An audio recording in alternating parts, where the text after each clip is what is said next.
So first of all, before entering into subjects, I want to speak few things regarding this course. Okay, and what is the intention behind this course and how this course is going to be.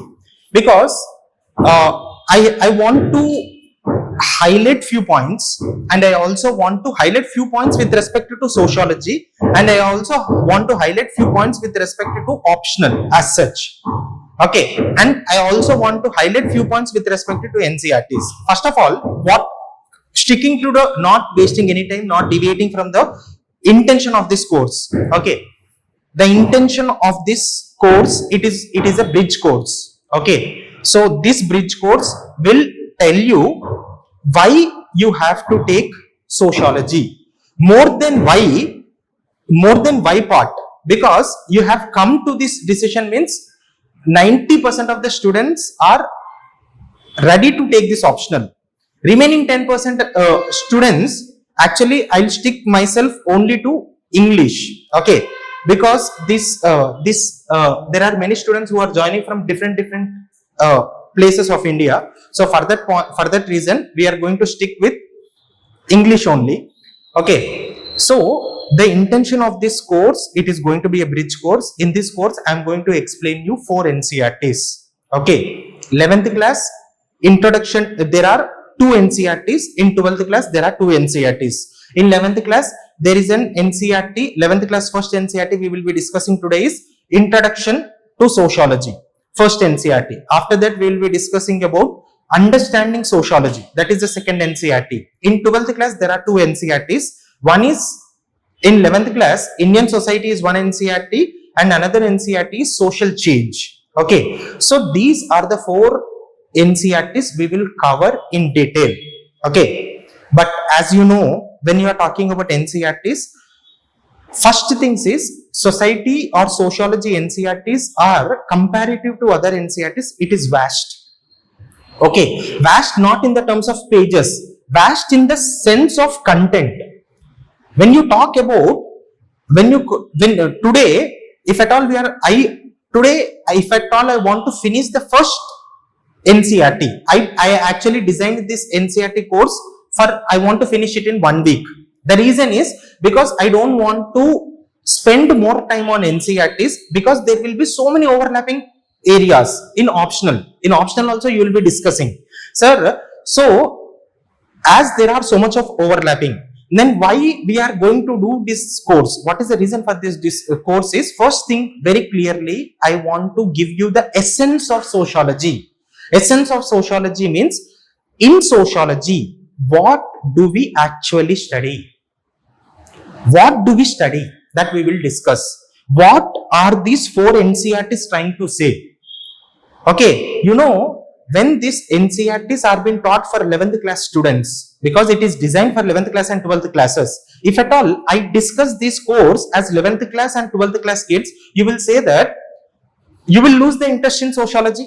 So to make sure that what I will be doing is, the reason why I am going to finish this in 7-day course is because I want to cover this in detail. I want to show you the depth of the subject, what sociology covers. I cannot take you to the depth because it takes time, and that we will do in optional. But what do we actually study? How many layers we will explore in sociology? What is sociology? Unlayering, unraveling society. What would an astronaut do? Artemis 2 mission happened. Why astronauts more often than not they travel to outer space? Because they want to unravel the mysteries of the celestial bodies of the universe. What sociologists do? They would unravel the layers present in society. So what is sociology is unraveling the different layers present in society. So that we will try to do in 7 days to make it interactive, to make it interesting. And by this, you can clearly make a proper, well-informed decision that what do you study in this course, in this 7-day course. Okay, hardly we will be spending around 20 to 22 hours. 18 to 22 hours based on your level of understanding. It depends on your understanding based on your interaction. In this brief 20-hour session, what we are going to do here is, we are going to introduce you all the topics which we study in Sociology Optional. There will not be any topic which is left out will not be discussed in Sociology Optional. In paper 1, what are all the 10 units? 10 units what are being covered. In paper 2 Sociology, what are the 10 units have been covered? That we will be discussing here. But we will not enter, that is what I am showing you now. I will show you the depth of the subject, but we will not go into the depth because it takes time. Okay, so the intention is this. The intention is to take a calculative decision. I also don't want to teach to a students Sociology Optional who is not taking a calculative decision and who have taken a wrong decision. I also want to protect the students from taking wrong decisions. So make sure that, so this is one of the first primary objective. Now, saying that, as I said, no, this syllabus, although we are talking about 4 NCERTs, although we are studying about 11th class and 12th class standards, but all the 4 NCERTs are loaded with concepts. Sir, when they are loaded with concepts, in covering it in short time is going to be an Herculean task. Okay, that is a reason why what I want from students, what is expected from the students is relax, look at the things, try to observe the things what I am explaining. No need to be worried about the topics. I will introduce the topics, I will explain you the basics, but other further level of understanding needs time. That we will do in Sociology Optional. If at all you think that, sir, this topic, for suppose we are talking about sociology, in sociology there is a theory called positivism. If you are talking about positivism, I will introduce what is positivism and all. But you want to know more about positivism. I know, because I have created that enthusiasm. You want to know more. You want to unravel more about positivism. That takes time. If some people, now why I am being very cautious is, some people think that, sir, we did not understand more about positivism in NCERT classes. Will we understand in optional? I did not discuss, you did not study. How you will understand more? So that is a reason why this is one thing which I want students to be very much careful. So when we are discussing certain areas, it is nothing but just introduction, giving the flavor. Okay, I am asking you to taste the food. I am not serving you the meal. Meal would be served later. Okay, so then what is the intention of the tasting the food? The intention of the tasting the food is you should know what palate you like more. Okay, what is your palate? What is your favorite? What is your dish of your choice? You have to know that. So that will be the intention. Is it clear? So this is why I am discussing this, is to make sure that this course I am launching it free, and this I am launching it to serve a broader purpose. But there is a chance that some students will think that they will take it in other way now. Okay, so if at all you will, after attending my classes, I am not going to guarantee you that you should not read NCERTs, but after attending my classes, if you read those NCERTs, it would make more essence. Let me tell you, many students before preparation start reading about polity Lakshmikant. Many students in engineering only, they will study Lakshmikant in second year, third year. But once you listen to the polity classes, those concepts will make more sense. So that is the reason why how you have to use this course is, we have designed this course in such a way that first we are going to discuss with NCERTs. We will give you 10 to 15 days of time slot. I will give you, after the end of this course, I am going to give you activity. I am going to give you certain, tasks, okay, certain project works, certain worksheets. You have to do that. And then you will come close to sociology. I will introduce sociology. I will make you feel sociology. I will make you think sociologically in the 7 days. Then you will understand that the beauty of this concept, beauty of this subject. Then after reading NCERTs, you will understand this is what is sociology. Okay, see, the beauty of sociology subjects, the beauty of NCERTs is, generally what happens is, I have a mentor. Generally NCERTs will be discussed by mentors, but I don't want that to happen. Why is, once you read these 4 NCERTs, you will understand that once you read these 4 NCERTs and read the UPSC syllabus, every word in UPSC syllabus will be familiar to you. Means nothing but these 4 NCERTs will give you that understanding. Okay, it will make you familiarize with optional syllabus.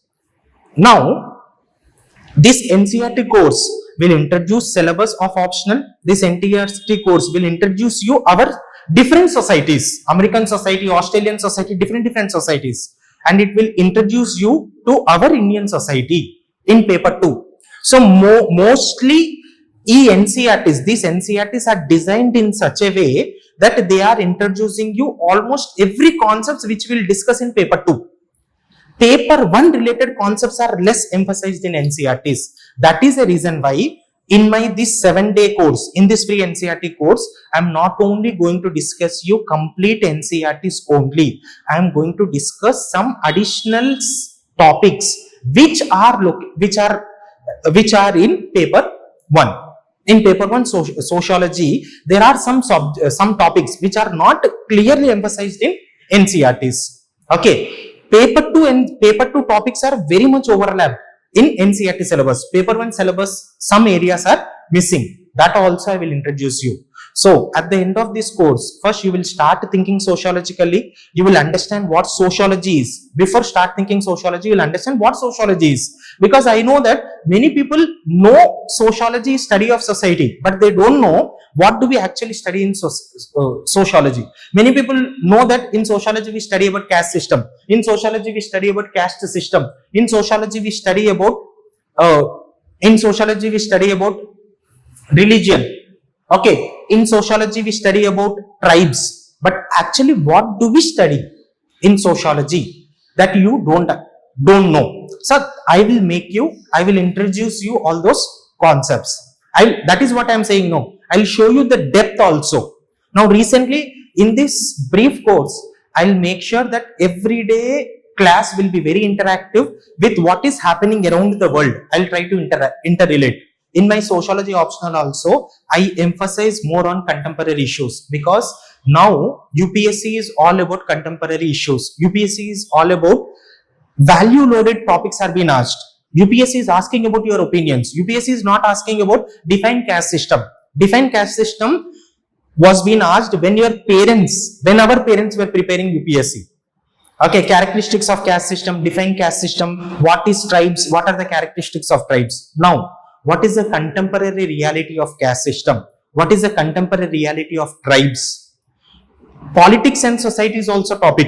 In that topic, we will discuss about different politics in Western countries, how politics are in Western countries, how Indian politics are there, how Indian politics emerged, what was the nature of politics during early independent India, what was the nature of politics after 1970s, what was the nature of politics after 1990s, what was the contemporary politics. Can you relate what is happening around the world with respect to political issues? Can you relate what is happening politically around the world in India, especially in India and around the world? Politics and society. What type of politics are happening all around the world, or what type of contemporary political issues which is happening in India? Academically, you focus, not like what ruling parties questioning, what opposition parties criticizing. That is not. I am saying in broader political narratives, what are going on, what is happening. Okay, in West Asia, we see religion-centric politics are happening. Yes or no? Because West Asia is Islam. Okay, religion-centric politics is going on. The reason why Pakistan was able to become the center of negotiations for USA and Iran is religion angle is also there. Not only religious angle, geographical angle is there, geopolitical angle is there, that we will discuss. Okay, now we see Raghav Chadha was been suspended from Parliament, Rajya Sabha. Raghav Chadha, Aam Aadmi politics has established a new form of politics. Okay, because in national level, earlier we had only two political parties. One is BJP, Congress. In national level, Okay, a new political party emerged around transparency, accountability, and what you say, corrupt free politics.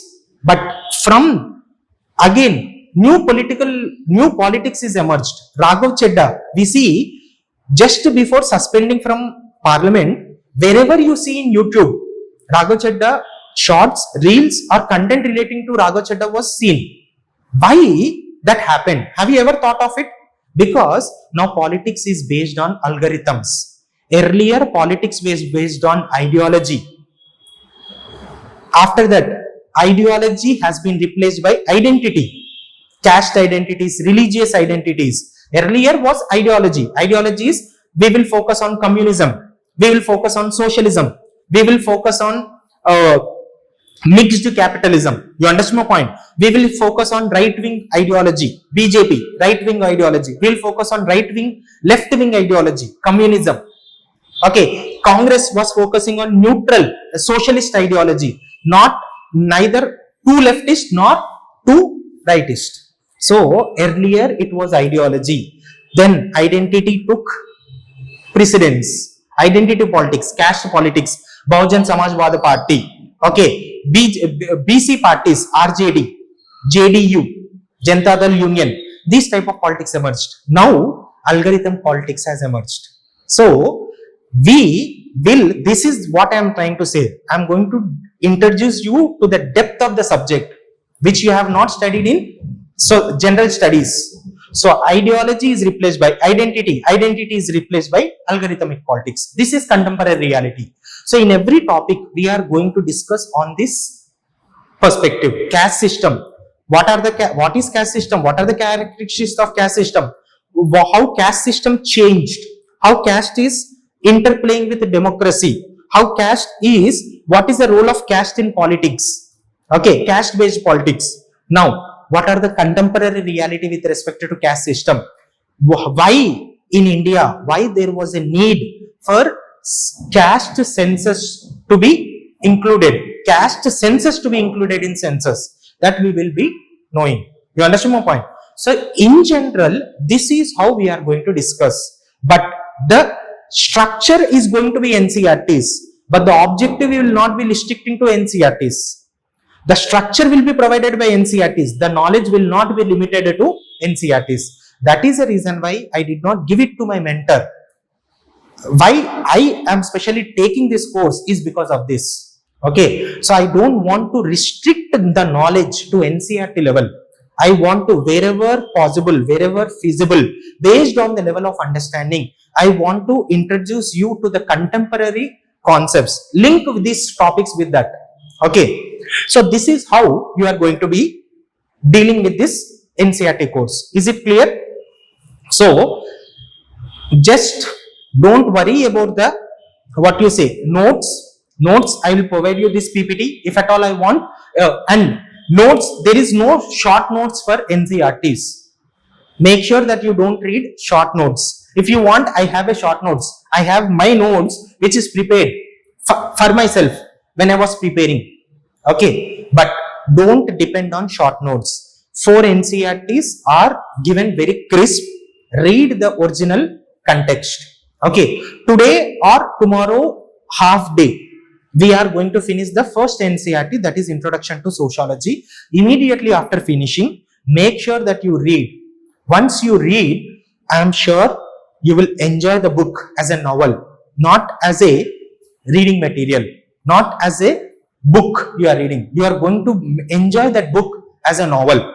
And the NCERTs are designed, I have to give due credit to the framers of NCERT, the designers of NCERT, because they have designed that in such a way. Okay, so immediately you have to do the reading. Once you do the reading, it will take 10 to 12 days. Okay, after that, after the finishing of course, I will be giving you task. Once you finish that task or I'll give you some assignments. Once you do that, okay, assignments will not be like writing up, or briefly I will be giving you 10 or 15 questions. Okay, basic questions. And you see, from all this, from these 4 NCERTs, after you reading these NCERTs, after attending this 7-day course, I am going to give an open challenge. After this 7-day course, you go and read 2025 sociology mains question paper.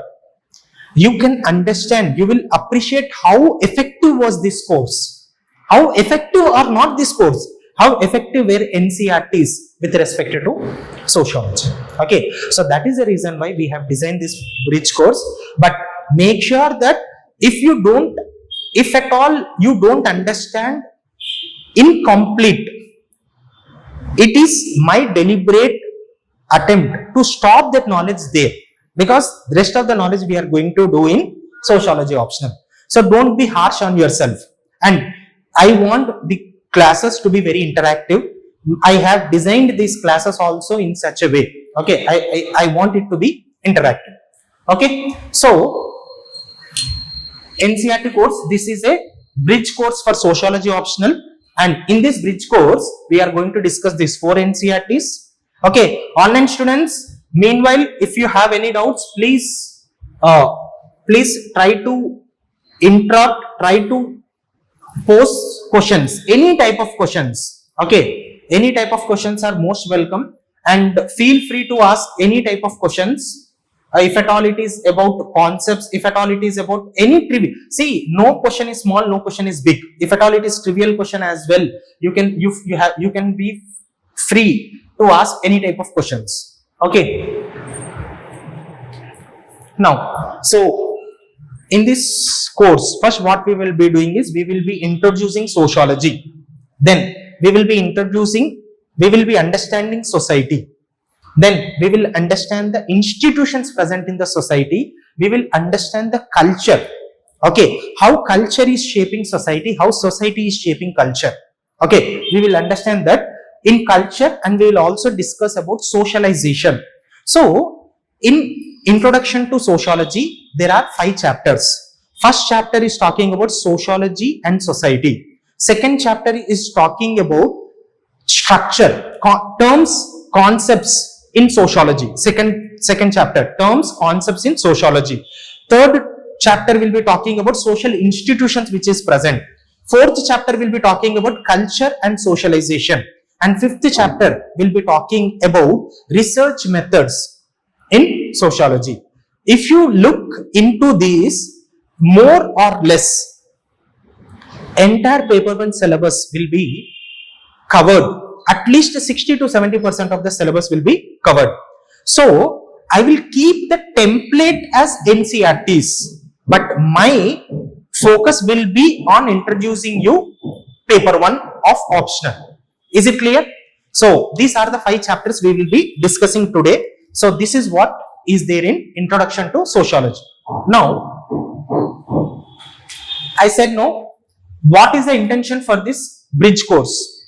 Why this bridge course is, it is a beginner friendly starting point that turns NCERT into sociology optional readiness. Okay, what is the aim of it? It will build the base in society. For that matter, you will understand that after going through these classes, you will understand that in GS1 there is paper 1 society, no? In society, and in paper 2 also there is an a social justice, vulnerable section, marginalized section. Okay, so welfare schemes for marginalized sections. So that area will also be focused. Paper 1, GS1 will be focused, GS2 will be focused, and even in economy, there is a social development angle that will also be covered. That will also be covered means you will have a broader idea about that, and you can write better ethics answers. Because at the end of the day, ethical dilemmas are majorly arising from social issues. Okay, ethical dilemmas are coming from social issues. What are these social issues? In India, we don't have gender sensitization. In ethics case studies, you see, like a boss will be saying that there is an effective worker. There is a worker who is very effective, good administrator, but he is insensitive towards women. How do you change him? How do you emphasize on behavioral change? Behavioral change, emotional intelligence, all these things were there. So these topics will be familiarized to you when you understand Indian society. So most of the case studies will be emanating from Indian society. Most of the case studies are in and around Indian society. So if you understand Indian society properly, if you understand caste conflicts, religious conflicts, you know, as a district collector, when a religious conflict is going on, how do you manage? Okay, so there is a proper template where you will say that a collector have to meet religious leaders.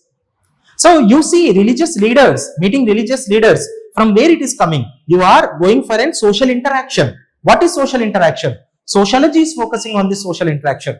So that is the reason why this course will help you. And you see, I'll also give you an example also. Essay topics have also been asked. Okay, from very simple concepts. There is a concept called socialization that we are going to discuss. Fourth chapter in Introduction to Sociology, there is a fourth chapter, Culture and Socialization. What is socialization? We'll discuss. There was a question, essay was asked by UPSC about socialization. And you know, if at all someone would have read properly NCERTs, they would not have committed mistakes. You know, many students did not understand the demand of the questions, and many students failed or not able to score good marks in essay precisely because of that essay. There was an essay called "The Hand That Rocks the Cradle Rules the World." The hand that rocks the cradle, child cradle, rules the world. So this was a essay given in UPSC. Now, what do you understand by this essay? What is the demand of this essay? What is this essay focusing on? Socialization. Many people thought that this essay was focusing on, if at all you think properly, many people will think that it is about women empowerment. It is not about women empowerment. It is about socialization. Okay. Many people thought that the role of mother in shaping the next generation. The essay, when you paraphrase it, you feel it is that. But those who studied 11th class NCERT, they would understand this is about socialization. Because in the socialization of a kid, mother role is there. Mother will be playing prominent role. But mother is not that role is not that will not be sufficient. That is necessary, but not a sufficient condition. What would suffice in socialization? Family, education, peer group, friends, political leaders. Virat Kohli is a leader for many people. If Virat Kohli gives a speech about gender sensitization, don't you think it will reach many people? If Prime Minister Narendra Modi is giving a speech on women, it would reach many people. So leaders also shape socialization. Social media shapes socialization. So this topic the essay was about socialization, but many people wrote about women empowerment. So this much depth is focused on NCERTs. Okay, that is the reason why we are focusing. It will build the base in society, culture, inequality, institutions and methods which is followed in sociology. And ability to read examples sociologically. Whatever examples you see, you will try to look sociological dimension. You will not understand that when there is a poverty in the society, when you think that there are poor people, many people think that poverty is because of laziness, poverty is because of lack of education. Many people think that the victims of poverty are the sole responsible for their situation. But when you think sociologically, you will understand that it is not their own mistake. Society as an individual, society as a whole has also failed to lift them from poverty. So it is not individual mistake. It is not, you understand my point? So some issues, we think it is individual, but there is a public dimension to it. We'll talk about this. There is a concept called sociological imagination. We'll go step by step. Okay. So why NCERT is first? Because clears language before theory becomes heavy. So many theories are there. In sociology, there are so many theories. In Karl Marx, we talk about dialectical materialism. Okay. In Durkheim, we talk about organic solidarity, mechanical solidarity. In Talcott person, we talk about functionalism. Okay, so in sociology there are 6 thinkers. In paper 1 there are 6 thinkers. Okay, first 3 thinkers are classical thinkers. Okay, Durkheim, Marx and Weber. There are other thinkers like Merton, Mead and Parsons. Okay, so you will understand, I'll try to introduce, I'll find a right time to introduce all these thinkers. I'll try to briefly introduce these thinkers also, such that when we go into optional, you will understand why these thinkers are. And sociology is one such subject where,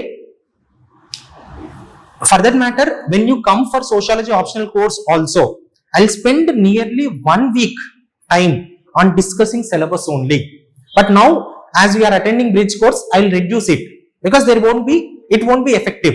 Okay, because once you get familiarized with entire optional syllabus at one go, then only you will understand the first unit.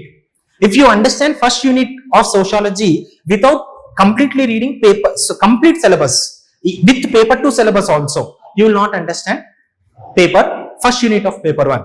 So that is the reason why this NCERTs will give you introduction to every concept before it becomes heavy, and it gives Indian examples. And NCERTs also, why I am asking you to read is, they have given very simple examples to explain very important concepts of sociology. Okay, I'll try to give you a brief idea also. I'll not give in optional syllabus, I'll give my own examples, but here I'll restrict to the examples which is used in NCERTs only to emphasize on the significance of NCERTs. Okay, so connects personal life to public issues. Just now I talked about. Everyone thinks that poverty is a personal issue, individual issue, but now we have talked about it is a public issue. It was ineffectiveness of the government to eradicate poverty. That is the reason why poverty is prevailing in Indian society. Okay, so the overall theme here is, through NCERTs, we will emphasize on conceptual clarity. We will introduce thinkers then and there wherever it is feasible. Then link different thinkers, different theories with current issues, and making those your answers sociological answers. Okay, so this is the brief overview of the course. Now, as I said, we are starting with first chapter, that is Introduction to Sociology.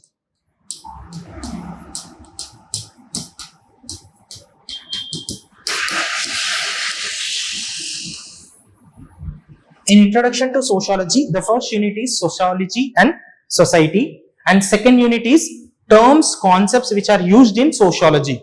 Okay, third is social institutions. We will be talking about family, marriage, kinship, race. Okay, different types of social institutions. Next, we will be talking about culture and socialization. Actually, this is culture and socialization. And fifth one is doing sociology. How do you pursue sociology? How the discipline of sociology is being perceived? There are certain tools. When you are talking about artificial intelligence, you will use Python, different tools, machine learning. On the same lines, what are the tools which are used by sociologists, or how a sociological research is done, how a sociological research is being perceived? So that is nothing but research methods. In doing sociology, we will be focusing on research methods. All these chapters are there in your paper 1. Okay, in the first chapter, Sociology and Society, you will understand the first unit and second unit of sociology, paper 1. Emergence of sociology you will understand, and sociology as a science you will understand. Okay, next, terms and concepts will help you to understand different thinkers. Okay, social institutions. In every thinker you will see Karl Marx talked about family, Durkheim talked about family, everyone talked about family, marriage, kinship, state, religion and education. Okay, Durkheim talked about civil need of education. Durkheim talked about religion. Okay, how Durkheim theory of religion is not only been studied in sociology optional. Durkheim theory of religion is studied in different optionals.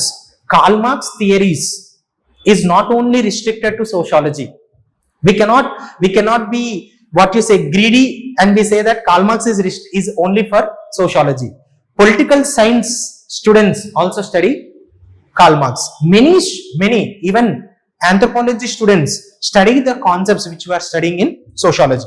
And for that matter, you no need to worry. I'll discuss about the relation also. In first unit only, we will be talking about sociology relationship with other subjects. How sociology is related with economy? What is the relationship between sociology and science? Sociology and history. What is the relationship between sociology and anthropology? What is the relationship between sociology and political science? This is there in optional syllabus also. Every year you will get a question on that. In the topics, either it is sociology versus history, sociology versus anthropology, sociology versus political science, sociology versus economy. These questions will be asked. Okay, and next there is a concept called sociology versus common sense. That also we will be discussing. So this is the brief introduction to first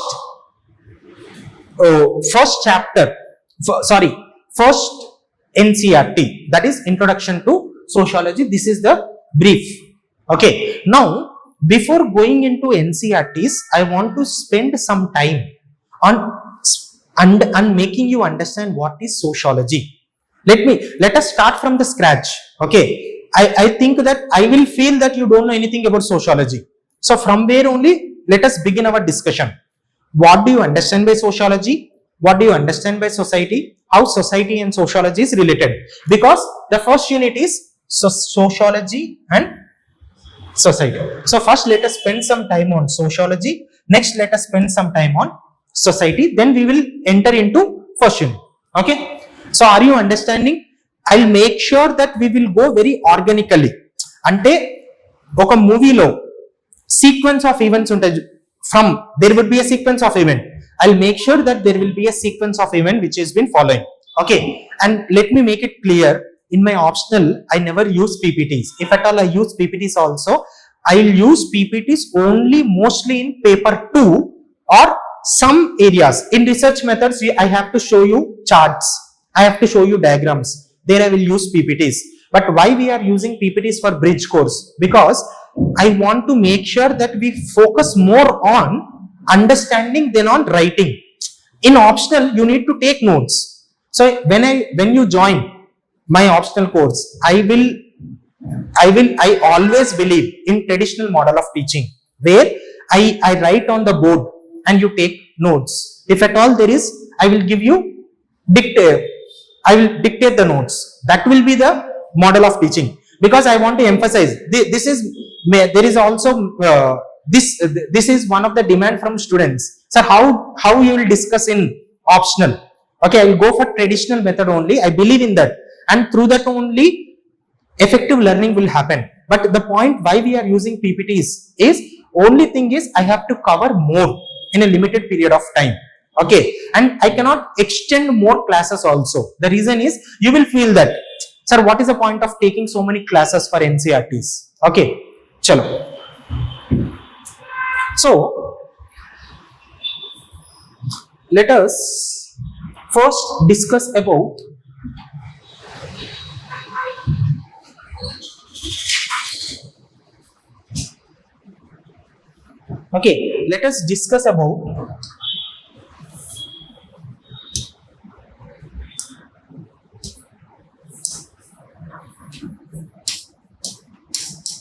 what is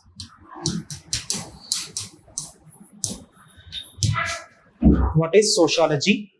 Okay, then we will understand further.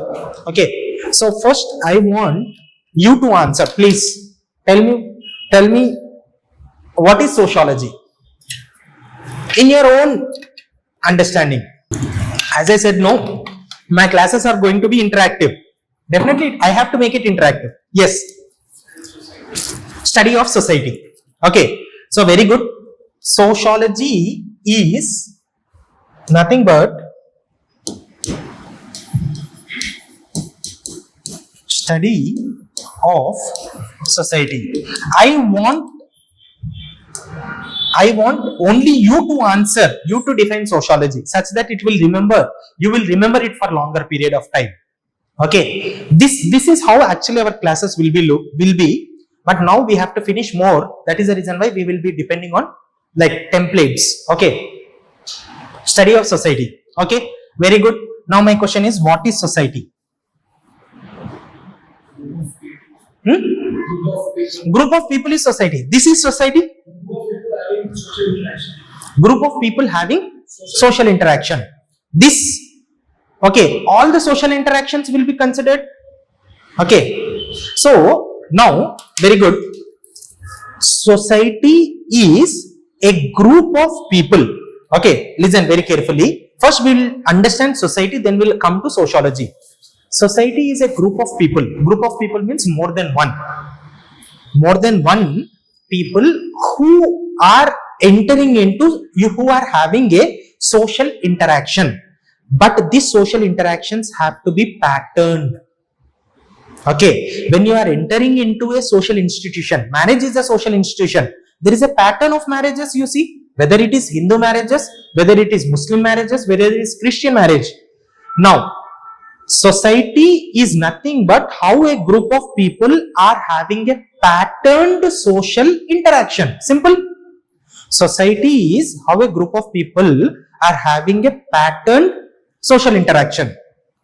Now, the study, sociology is the study of this pattern. Sociology studies this pattern. So, sociology is scientific study of patterned societies, the pattern which is there in different societies. So, sociology is scientific study of society. When you want to elaborate the scientific study of society is scientific study of patterned relationship, social interaction which is seen in societies. Societies, social institutions, social organizations and social groups. That is what is sociology. So now you understood that. Very simply, we will have more understanding of sociology. No need to worry. In a layman terms, you understood what is society. Society is a group of people who are having patterned interactions, patterned social interaction, and study of this pattern is nothing but sociology. So sociology is nothing but science of society or scientific study of society.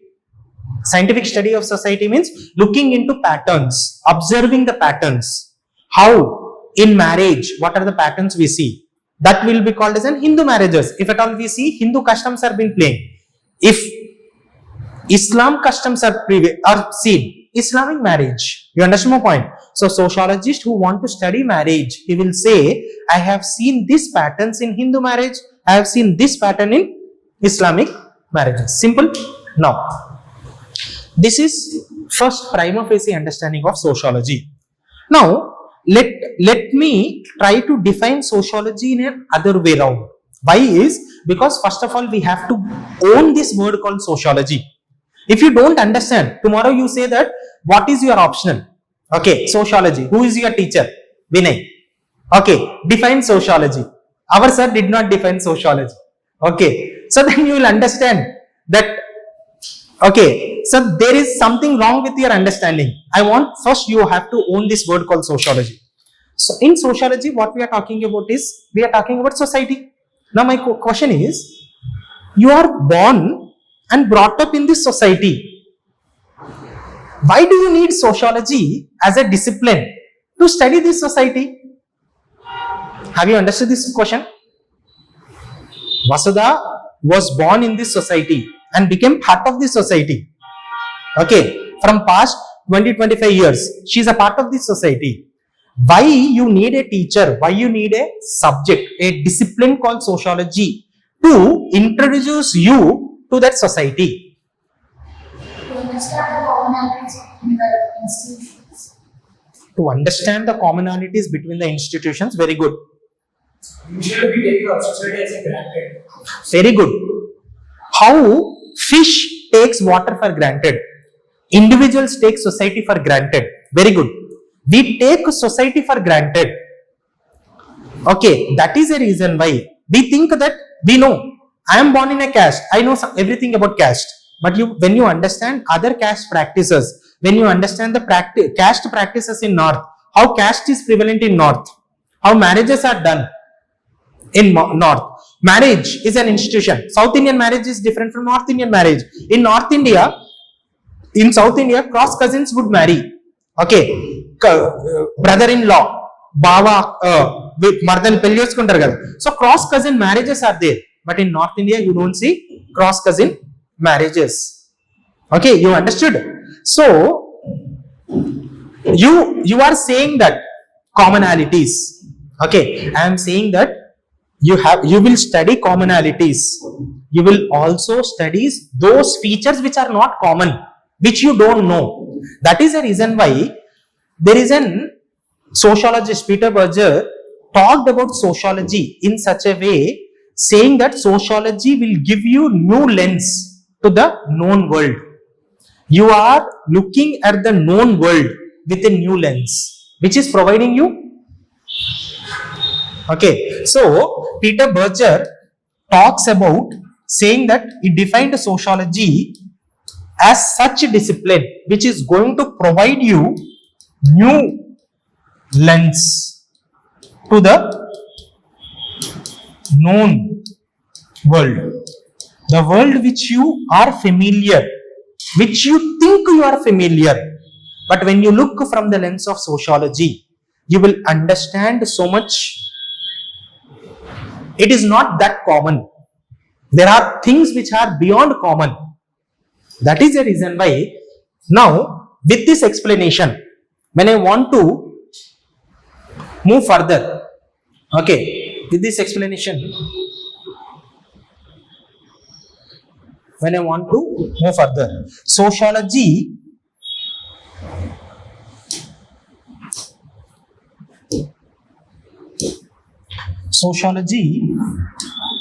would focus on defamiliarization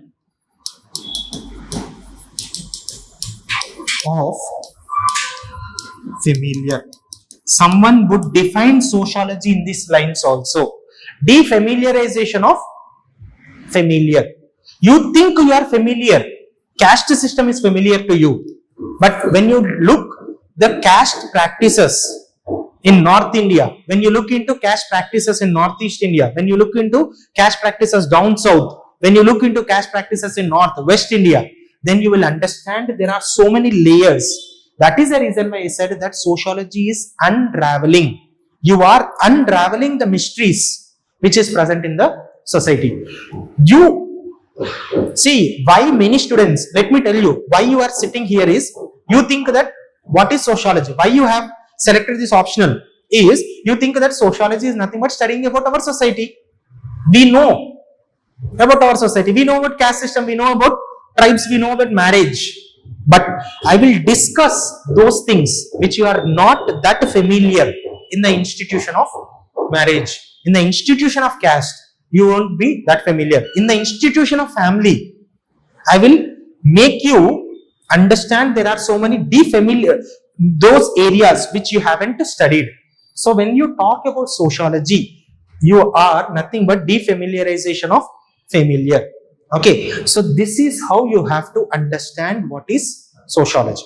Now we understood the relationship between sociology and society. Sociology is nothing but study of society. But what we are doing? We are understanding the pattern which is there in society. How the social interaction, what pattern is being followed. Okay, that we will be understanding. If the pattern we see in the society, it is promoting inequality, we will say that we see social inequalities prevailing in the society. If the pattern we see is egalitarian, then you say that this society is egalitarian. You understand my point? That is how you understand societies. Okay, so this is how, okay, this is how first you have to understand about sociology and society. Now you understood keywords, first major keywords of sociology. You have understood what is sociology, what do we study in sociology, And what do we study in sociology is society. You understood what is society as well. Now,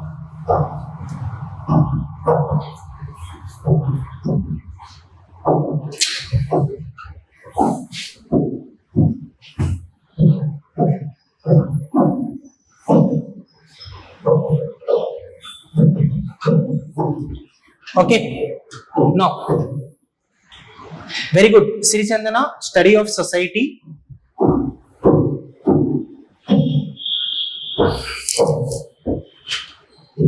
Okay, so now, so how sociology studies society? Now we understood what is sociology, what is society. So sociology goes for scientific study. Okay, sociology studies society scientifically. Sociology emphasizing study of our world scientifically through observations and investigation. Through observations and investigation, we are studying. For suppose, what is that investigation? Nowadays, you see, live-in marriages, live-in relationships are increasing. How do you say that live-in relationships are increasing? If at all a friend of you is entering into live-in relationship, will you say that in the world we are increasing live-in relationships? In the world, live-in relationships are increasing? No. First, you will try to do investigation. Is the concept of live-in relationship, is it seen? Is it only prevalent in the society which is known to me? Or is it seen in Hyderabad or in Delhi, in West? Do you see that? So there is a proper observation and investigation you do. Then you will understand the society. You understand my point? So how sociology studies society is by going for scientific study. And as I said, no, the task of sociologists is to figure out the pattern.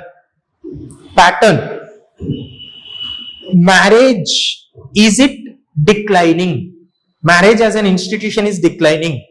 Immediately, why I have asked the question, live-in relationships are increasing. Will you say that when live-in relationships are increasing, the institution of marriage is coming down? You will find a pattern. You will say that, what is that pattern? You will say that 95% of the couples are entering into institution of marriage. Only 5% are entering into relationship. Have you seen the pattern? Then you will understand. Live-in relationship is a contemporary phenomena. It has not yet replaced the institution of marriage. The task of sociology is to figure out patterns in social life, not to stop it isolated. Okay, not to stop it isolated. Means, okay, as I said, no. So, that is the reason why sociology as a discipline defamiliarizes the familiar. Okay, just now I discussed. And find patterns in randomness on the basis of data. This is the reason why sociology emerged. You know, initially when sociology want to take a shape of discipline, means sociology, physics is a discipline, chemistry is a discipline, science is a discipline, natural science, astrology, astronomy, economy is a discipline. Okay, political science is a discipline. But when you are talking about sociology, it is a nascent discipline. Sociology is very new discipline. Sociology took birth during Industrial Revolution, French Revolution. In 18th and 19th century, sociology took birth. And from infant stages, during infant stages, many people ridiculed, many disciplines said that, what is the need for a sociology as a discipline? Because psychology is studying about individual, psychology is studying about the mental status of an individual. Okay, anthropology is a discipline that is talking about man in the context. Anthropology is also study of man. Culture, all these things were studied by anthropology. Emotional turmoil, behavior, all these things were talked by psychology. Then immediately there was a question, why do you need a new discipline? So initially sociology struggled to create its own niche for itself.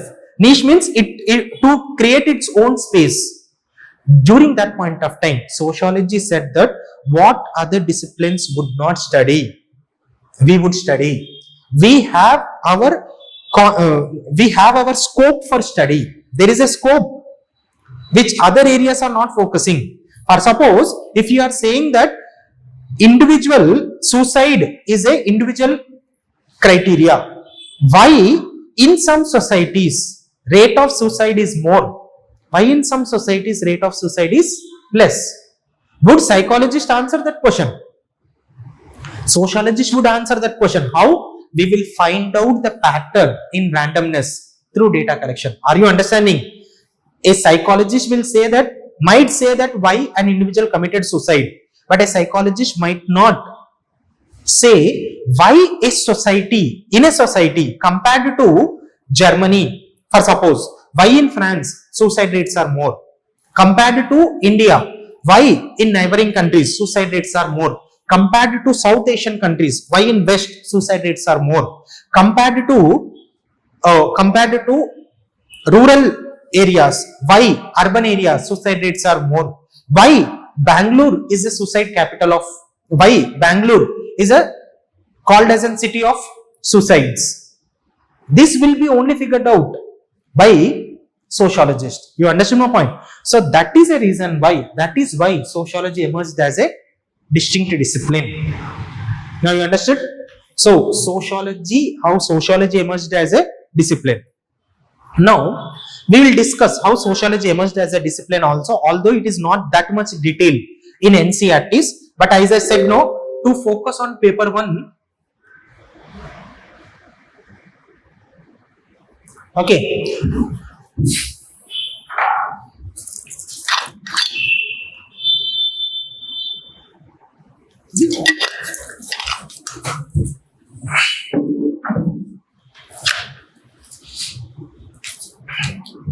We will take after 15-20 minutes we'll take a short break and we'll continue. Okay, so I'll give you a break. Okay, so did they inform you the class is going to be from 7:15 7:30? No. Is it okay should I continue, or should I continue if there is no information, should I continue tomorrow? It's up to you. You just let me know. Okay, because I don't know, like you might have come from far places, no? So if that is the scenario, let me know. Okay, so when we are studying sociology, we have to observe the society, we have to compare, we have to classify, we have to interpret, and we have to generalize. Now, as I said, no, we talk what is sociology. Sociology will give you new eyes to the known world. Okay, so the ordinary world is not ordinary to a sociologist. For common people it is ordinary because we take things for granted, but for sociologists it is not ordinary. Okay, so for sociologists, if in India, like you see, people are remigrating to their own places. People think that, common people will think that they are coming back to their native places, but for sociologists it is not a common phenomena. There is a pattern.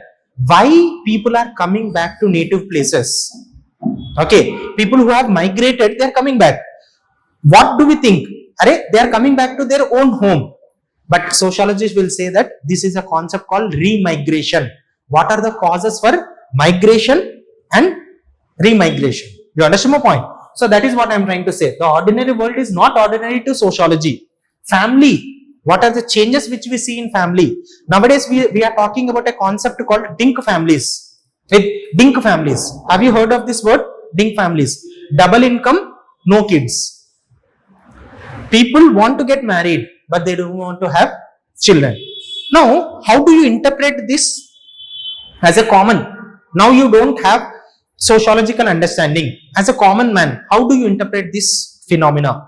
Why couples are not opting to have kids? They are financially insecure. That is the point. Very good. Inka? Rising of children is more complex. Rising of children has become more complex. Okay. నేనేం చెప్తాను అంటే, okay, doctor బాబు Vantalakka conflict జరుగుతున్నాయి ఫ్యామిలీలో. Okay, అత్త వచ్చి పిల్లలతో ఉన్నామంటే ఉండట్లేదు. అత్తొచ్చి కోడలతో ఉన్నారు. So mother in law is not helping daughter in law to raise the children. Earlier grandparents used to take care of the children, but because of the nuclear nature of families, now it has become very difficult for the couples to raise children. Very good point. Next, what sociologists have figured out is this you can understand through common lens, or some sociological understanding is there. But in the newspapers, what I have seen is sociologists have written, people are not opting to give birth to a children because of environmental consciousness. They don't want to increase the ecological footprint because the earth have limited resources. If population increases, earth cannot accommodate. It would not be sustainable. You understood? From this observation, from this data gathering, from those concept called common, we are figuring out the so-called uncommonness. That is what sociologist does. You understood? So as ecological footprint is increasing, couples who are opting for couple who are considerate about environment, they are thinking that, okay, if that is not the scenario, there is also some couples who think that we have already one pet. Why do we need son? Okay, ma kuka pillane son, first son. Okay, dog lovers, cat lovers, okay, parrot lovers. ఈ మధ్యలో ఇక ఇట్లా పోకుండా చూస్తే రేపొద్దున పాములను కూడా పెంచుకుంటారు. Okay, so that you see pet lovers are also increasing. Then they are not opting for kids. They are happy with the pets which they have. Okay, so sociological move. Ask what hidden social rules, institutions and power relations are operating beneath what looks normal. In those things which we look normal in family, you see that every people think that, yeah, it is common that father takes a decision. But sociologist says that, feminist sociologist will say that it is not common. When there is two individuals are earning equal salaries, why should the decision be taken by men? They will figure out a new layer called patriarchy. Who will bring that concept of patriarchy? Sociologist. So this is how we study sociology. Are you understanding? So sociology will figure out those hidden areas. That is what I am saying. What we discuss when we are talking about sociology? Unraveling the layers which is present in the society. Okay, so this is about how sociology and society are related. Okay, now we will go into first chapter. Okay, society and sociology and society, and how society shapes the individual. Okay, so first we will discuss about this. What's the time? Okay, you need break for 10 minutes. Okay, take break for 10 minutes and we will join again. So we'll start with these things. Am I going fast? No. Are you understanding what has been dealt? Okay, are you understanding the structure which I am trying to develop? Everything is good? So first, when we are entering into this first chapter of 11th class NCERT, that is Sociology and Society. In this NCERT only, they tried to explain you the relationship between how do we study society. Okay, in the first page, the starting paragraph only, they try to provide us the essence of sociology. So I'll try to give you that essence. Let us discuss that only, because that is very much important, and that understanding will help you in our sociology also. So in that NCERT, they said that, it is very common saying that if you work hard, you will get a better job. Okay, so there is a common saying that if you work hard, then there is a Then your livelihood, if you work hard, your life, you would get success. You would get success. You would get success. See, I know I'm discussing very trivial point, but this point is very important. Okay.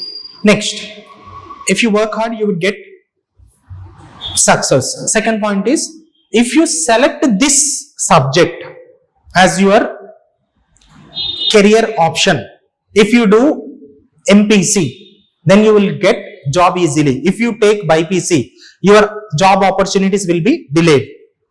Okay, well, nowadays engineering has better job opportunities. If you do arts, your job opportunities would be delayed.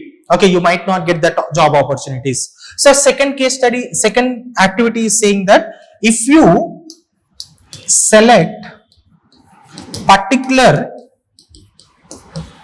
job, particular subject,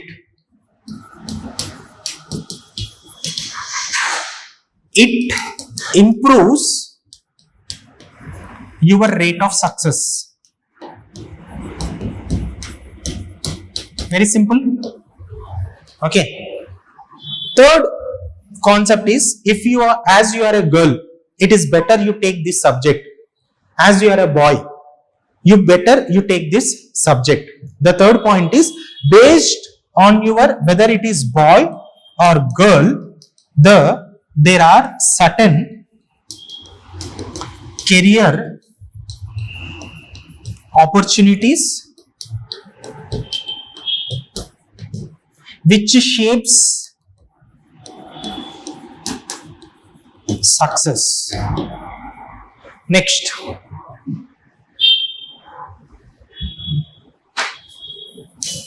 fourth, as your family is from business background, why don't you finish basic studies and go back to business? As your father is lawyer, okay, as your father is an IAS officer, why don't you become a contractor? You understand my point? That type of opportunity is there. So your career is based on your family background. So they, as your family has a business, why don't you further it? Okay.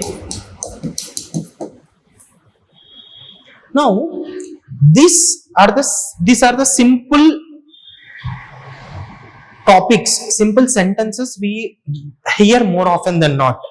But do you see any difference in four of them? Being very clear, being very simple, let me, because we don't have that much time to spend here, because this is very trivial point, I will try to explain. First statement is saying that it is talking about individual hard work and individual success. Second activity is saying that based on the market, your selection should be defined. So first one is individual choice. Second one is a choice which is influenced by market. Third is been influenced by gender. Fourth is influenced by family background, education, family background and all. Now, sociologists will highlight these points only. As I said, no, defamiliarizing the familiar. These are the familiar things we read more often than not. But how do you defamiliarize is that? Apart from first point, other are contradictory statements which is taking away individual success, away from outcome, away from an individual ambit, individual individual hard work. Okay. Now, with this understanding, with this very simple explanation, what I am trying to say is, apart from first instance, all other instance, it is devoid of individual. It is far away from individual. So, sociology studies something which is based on individual, something which is away from individual also. That is a reason why, if at all you say he is unemployed, sociologist will not blame him, because he knows, sociologist knows that only one criteria is based on his individual work. He might be well educated, he might be well suited to take the job, but the economy is not providing the job. The economy might be going slow down. Economy itself is going slow down. If he is capable, but economy is not able to, society is not able to generate employment, why you are blaming him for unemployed? You understand my point? Market forces is making them unemployed, and gender is making him or her unemployed. Okay, from your childhood, your parents did not allow you to pursue STEM career, science, technology, engineering and mathematics. How can you become a scientist? It is not your mistake to you did not become a scientist. It is not a mistake of women in the world, in India.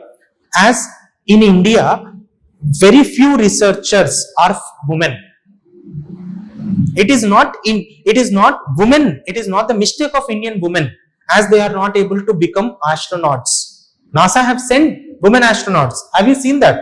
Okay. So, but many Indians are, fortunately, Indian origin astronaut went to space. Okay. So we know that. But the point here is, if women are not contributing, the share of women in research is not increasing. It is not the sole responsibility of women. You understand my point? So this concept has been explained as a concept called sociological imagination, where through this concept it is saying that there is a private life, there is a private issue and public issue. Okay. Now, when you are talking about unemployment, you don't blame an individual for being unemployment. Okay. Don't completely blame that individual. There is a societal failure in increasing unemployment. That is the reason why you see when unemployment rate is increasing in India, you don't blame individuals, you blame the state. This level of understanding is developed because of that a discipline called sociology. So this is how sociology, what I am trying to say is, this is how sociology is trying to give a comprehensive idea, holistic view what is happening in society. This is how we are developing an understanding how things are operating in society. Why this is happening? Is it an individual failure? It is a societal failure. For suppose, if a juvenile is committing crime, juvenile means below 18 years he is committing crime. If at all he is committing a crime, heinous crime, rape, that is the reason why you see Delhi rape, there were juveniles. Many people said that for juveniles, you should give less punishment compared to adults. Why this understanding developed? Because society failed in inculcating ethics and morals to the juveniles. So society could not shape future generation properly. So it is their mistake and it is also society's failure. So this is how holistically, this is how comprehensively it will make sociology as a discipline, will make comprehend the society issues which is happening in the society. Juvenile issue ardhamaindi kada. So when we are talking about juveniles, when juvenile is committing a crime, yes, it is a mistake on the part of juveniles, but unfortunately society could not cultivate ethics, morals and values in the juveniles. Education system failed here in inculcating values. Why we see crime rate is increasing in India? The outcome is not, it is because of criminals. Criminals are at fault. The culprits should be punished. But the point is, society has to bear the toll for not inculcating value-based society, for not promoting values in the society. Okay, so the first unit revolves around this concept. This concept has been discussed in detail. Through this concept only, in the first unit, we will talk about the concept called sociological imagination. Sociological imagination is a concept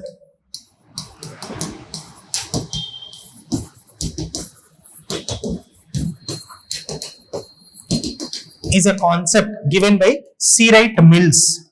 We'll talk about him in detail. And Sarat Mills is talking about it is not individual failure. Okay, it is not a personal issue. It is a public issue. It is not a personal failure. Unemployment. We think unemployment as a personal or individual failure.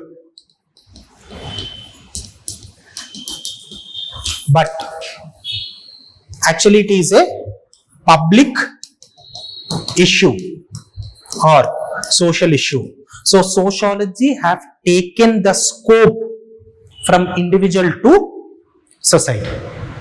So in sociology we will study now with this explanation. In sociology, listen carefully why I am discussing it is, although in NCERT it is not mentioned, now we will be talking about this topic, nature and scope of sociology and sociology as a science. We will discuss in paper in chapter 2. When, as I said, no, initially sociology faced difficulty in establishing a discipline. When sociology faced problem in establishing itself as a discipline, everyone questioned sociology, saying that whether sociology is a natural science or sociology is a social science. What will be the subject matter of sociology? And if sociology have to be a science, it have to follow the tenets followed by science. How science goes for observation, investigation, how science goes for data collection. But now in sociology, you see, you are talking about society. In society, you are talking about individual. Individual is not objective. Individual is not an acid. Individual is not an element. Individual is not an atom or a molecule to be done scientific observation. Individual cannot be studied objectively, because individual decisions, individual whatever an individual does, there is a meaning. There is a motive which is attached with individual. So that is a reason why there are some sociology who studied sociology by keeping society as a framework. There are some sociologists who studied sociology by keeping individual as a limelight. Simple? No need to worry. We will discuss this in detail. So sociology, some sociologists studied sociology from society, keeping society as a reference, taking away from individual. Because if you study individual, there are different patterns. How do you collect data? How do you figure out a pattern? Vinay is behaving differently. Vasundhara is behaving differently. There are n number of students who are behaving differently. How can you figure out patterns? They said that we cannot figure out patterns in individual behavior. We will figure out a pattern as a group of individuals, how they are behaving in temple. Group of individuals, how they are behaving in church. Group of individual, how they are behaving in masjid. Then we will say this is how religion will be studied. Okay, so there are some sociologists who studied society or sociology from society perspective. There are some sociologists who studied from individuals. Those sociologists who studied sociology keeping society as a reference, we will call them as positivist. Those sociologists who studied sociology from the reference of individual, we will call them as non-positivist. Listen, I'll try to give more clarity. Clarity comes follows. Sociologists who studied society or studied sociology from the reference of society, what they figured out is same like physics, chemistry, maths or any other scientific subjects. We can study sociology scientifically, because you are studying society, you are not studying individual. You are reducing that randomness, because individual as a part of Indian society, don't you think he will abide to the constitution, he will respect the laws, so there will be certain pattern. So how you can study elements, atoms, you can study societies, you can study Indian society, you can study American society, you can study Australian society. In American society you will say freedom is more. In Indian society, freedom is less compared to. Are you figuring out there is a pattern? And you are saying that there are some elements, there are acids, because of there is a test for acids and bases, red litmus test and blue litmus test. So on the same lines, if you are keeping society as a reference, you can study purely scientifically. So positivist, now coming to the conclusion, positivist said that sociology can be studied scientifically same like other natural sciences, because we are not studying sociology in reference to individual, we are studying them in reference to society. You can say, I'll give you an example. When you are talking about how are we talking about different societies sociologically, and we are figuring out a pattern, and how you are saying that sociology can be studied scientifically. Through a test, you are saying this is acids. Through a test, you are saying this is bases. So, by looking at telescope, you are saying this is asteroids, these are meteoroids, these are planets, this is solar system, and these are stars. On the same lines, when you are studying society also, you are saying that in India, crime rate is this much. With India becoming more progressive, crime rate is decreasing. With America becoming more progressive, crime rate is increasing, because that is an outcome of ultra modernization, drug abuse, not fractured family, hold of family, institution is coming down. Now you see, am I comparing two societies and I am figuring out patterns? How I am comparing acids and bases on the same lines, I am comparing two societies. This is how sociologists have said that we can study in sociology, objectivity or scientific observation, comparison can be possible.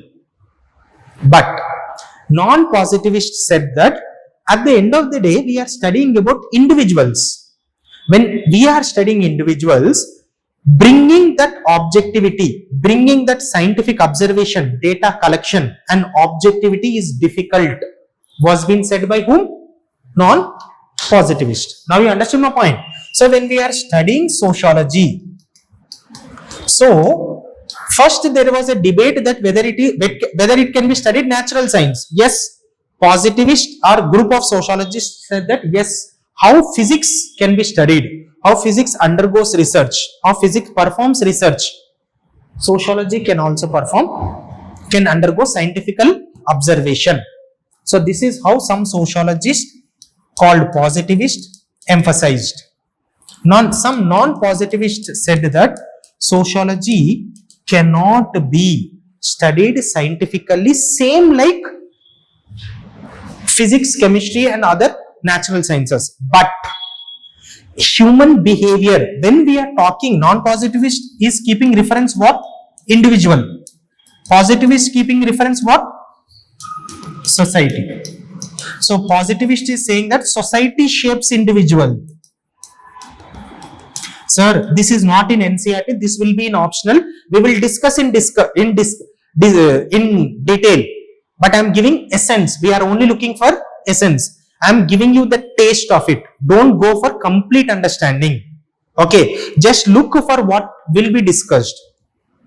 Non-positivist will talk about individual shaping society. That is the reason why same like natural sciences we cannot study sociology, but we can figure out the patterns. At the end of the day, individual will be part of one family. An individual will be influenced by culture, Indian culture. Individual will behave in certain patterned way. Yes, we can also, non-positivist is also looking patterns in individual. Positivist also looking patterns in society. But the objectivity can be achieved in this. We cannot achieve complete objectivity because there is some subjectivity. Individual behavior, meanings and motives will be different. Okay, so this is how sociology studied. The scope the how sociology as a discipline tried to figure out whether it is natural science or not. So that is the reason why some sociologists accepted sociology same like natural science. Some said that this is a social science, yes, but no one, but you see, majority of the people accepted that sociology is a scientific discipline, because whether it might be positivist, whether it might be non-positivist school, there is a pattern which we are observing. How we figure in physics, there is a pattern with respect to solar system. There is also a pattern in sociology. When we study about society, there is a pattern. When we study about individual, there is also a pattern. So this is how in Unit 2 of Sociology, we will be talking about nature and scope of sociology, and we will also talk about nature and scope of sociology. We will discuss in first unit only. Sociology as a science is a second unit. We will be discussing. That entire chapter will revolve around this aspect. But we will not only discuss this much, we will discuss more in sociology.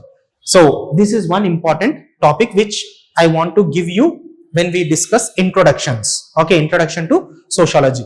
First we understood what is sociology till now. Then we talked about sociology, whether it is science. Yes, sociology is science because we are studying scientific. We are so in sociology, we are not deviating from scientific investigation and observation. Yes, complete scientific observation like we see in natural sciences can be achieved in sociology was said by non-positivists. But positivists like Auguste Comte, Emile Durkheim, no need to worry about these thinkers. Emile Durkheim and Auguste Comte.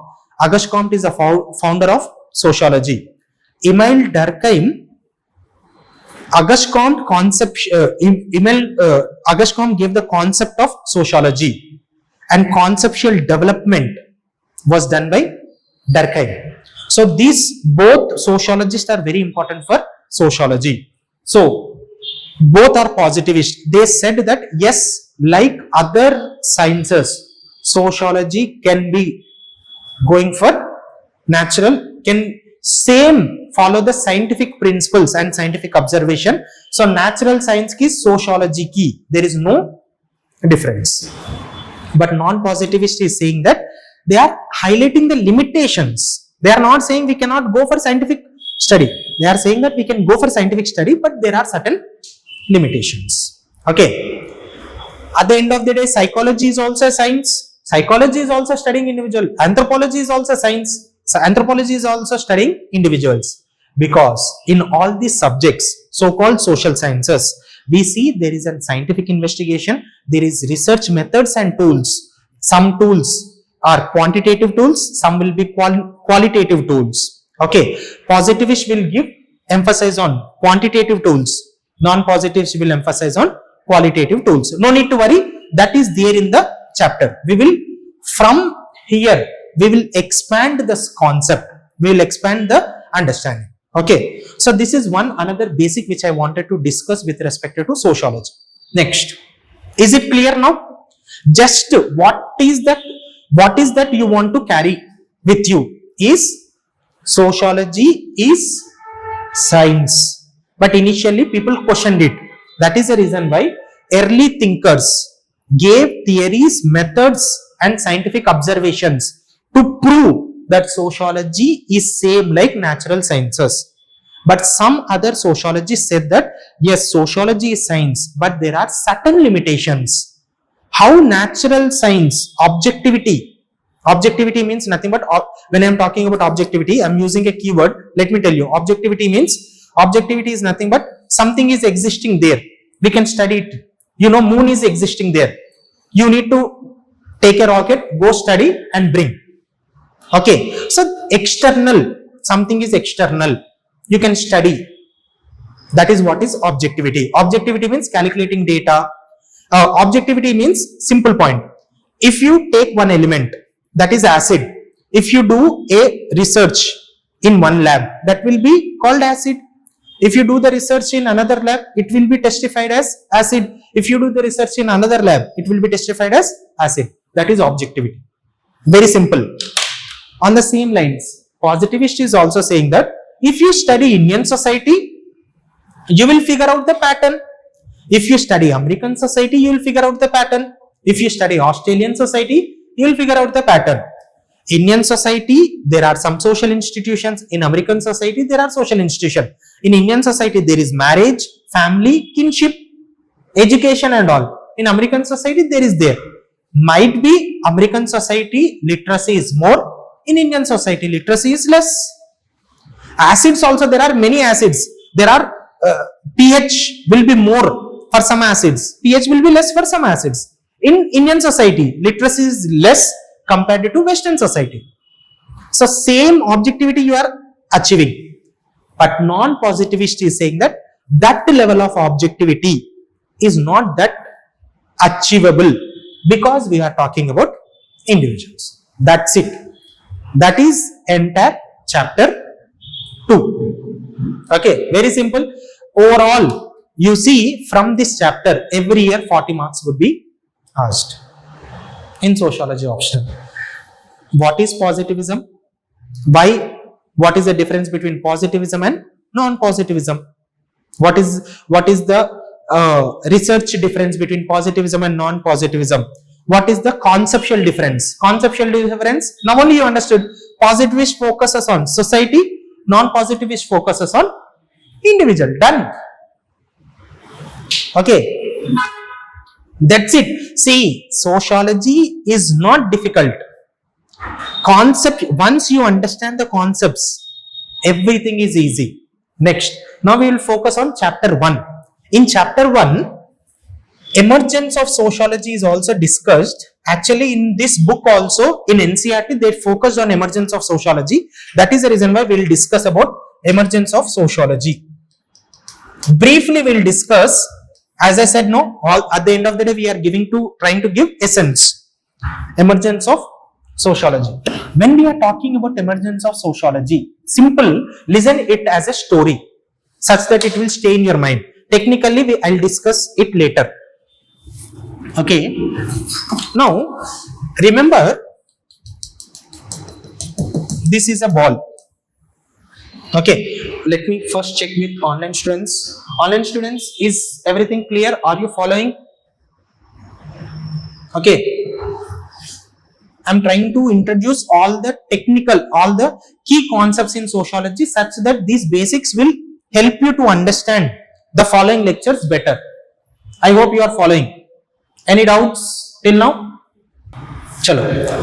Emergence of sociology. When you consider a ball, why do you think that the ball is stagnant? Because the center of gravity is been maintaining. So there is a friction. Okay. So this force is balanced by the friction. Now, when will this ball move? External force is applied. Simple. Sociology emerged in Europe. Okay, sociology emerged in Europe. Europe was a stagnant society like a ball. Why Europe was stagnant? Because there was no rationality. There was no scientific thinking. There was no new ideas was not there in that society. Priests were the leaders. Priests were dictating terms. Kings was also acting as puppets to priests. Religion was central force of control. There is no scientific thinking, there is no logic, there is no rationality. In such a context, what happened was, in Europe, new ideas started to emerge. Scientific thinking emerged. Scientific thinker, sir, out of the box, how scientific thinking emerged? Means nothing but man started to think rationally. Man started to think. Industrial revolution started to take place. You know, steam engines started and printing press started. Earlier, knowledge was restricted to few people. Now, because of printing press, knowledge was been spread to many people. Let me tell you, I'll give you an example such that how these new ideas were done.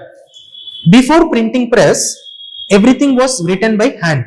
Okay. Bible was written by hand. Now, Bible was owned by few people. Priest used to say that according to the Bible you have to do this. According to the Bible you should not question king. According to the Bible you should not question priest. But when printing press started, this Bible, which was in the language of elites, printing press made, and there were thinkers like Martin Luther. Okay, not the Martin Luther in USA. In Europe, there was a Martin Luther. We'll talk about that. In detail, we'll talk about this. He translated those Bible into common man language. Now you see, in India, elite language was Sanskrit. Common man languages were other languages like Pali, Prakrit, and all. So when the sacred books which is written in Sanskrit, only few people can read. But when it is written in common languages, many people started reading it. Bible, when read by common language, many people started to read it. Nowhere Bible said that you have to, yes, you have to respect everyone said, but you should not tolerate cruelty was not written in Bible. So that led to a change. Why should priest control all the power? Why we should not question priest? That emerged. So this all comprehensively, I will say that there is a concept of Renaissance. Renaissance means enlightenment. Enlightenment was happened. Industrial revolution happened. Scientific revolution happened. Economic revolution happened. Technological revolution happened. All these things led to Renaissance, and this Renaissance brought changes in the society. So European society, which was stagnant, we see because of Renaissance. Now, because of Renaissance, Industrial Revolution, French Revolution, okay, Economic Revolution. French Revolution brought political ideas like liberty, equality, fraternity. Renaissance brought questioning. Renaissance brought new ideas. You have to question everyone. You have to think rationally. Priest is saying that only education should be taught in church. Why should education only be taught in church? Why not we have to establish schools? That idea emerged. Renaissance means enlightenment, industrial revolution. As I said, no, printing press. When people started going to different places, they realized that the world is not that. Okay, industrial revolution, European revolution, economic revolution, French revolution. So this led to changes in all the areas. Economically, changes were done. Earlier, kings were not focusing on what you say, free market. But you see, thinkers, economists, like they brought the concept of laissez-faire economy, free market economy. In economy, you might be thinking about it. You might heard of it. Laissez-faire economy, free market economy. Free market economy promoted trade, interaction promoted. You know, cultural exchanges happening. So this is how you see this ball which was stagnant. Because of these new ideas, this ball started to rotate. Means in Europe, we see political changes, economic changes, technical changes, and administrative changes. Earlier, French Revolution, before French Revolution, you know, in France, there were estate system, nobles, clergies, and third estate, commoners. These people revolted against this, and third estate, okay, are the few people, we'll talk about this.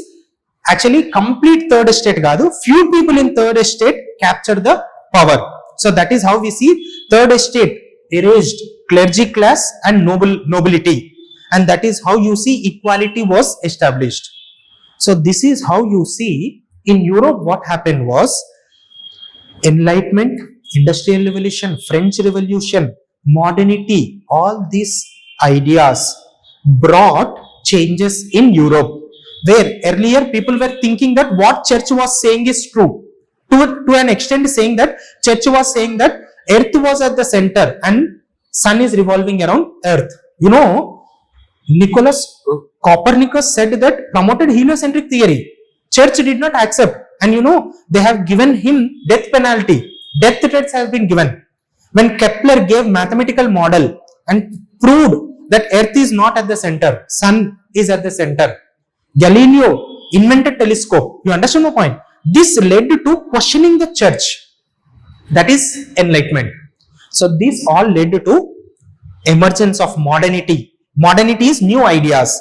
These new ideas led to changes in Europe, and these changes in Europe, you understand my point? These changes in Europe brought so many changes in the society. Family system change. Earlier people were living in rural areas. Now people were living in urban areas. Industrialization increased. Modernity increased. Joint families became nuclear families. A rural way of living increased to urban way of living. So modernity emerged, but along with emergence of modernity, social issues also emerged. Divorce rate increased. Joint families is being replaced by nuclear families. So suicide rates is increasing because in industries people were undergoing stress and they could not overcome this stress.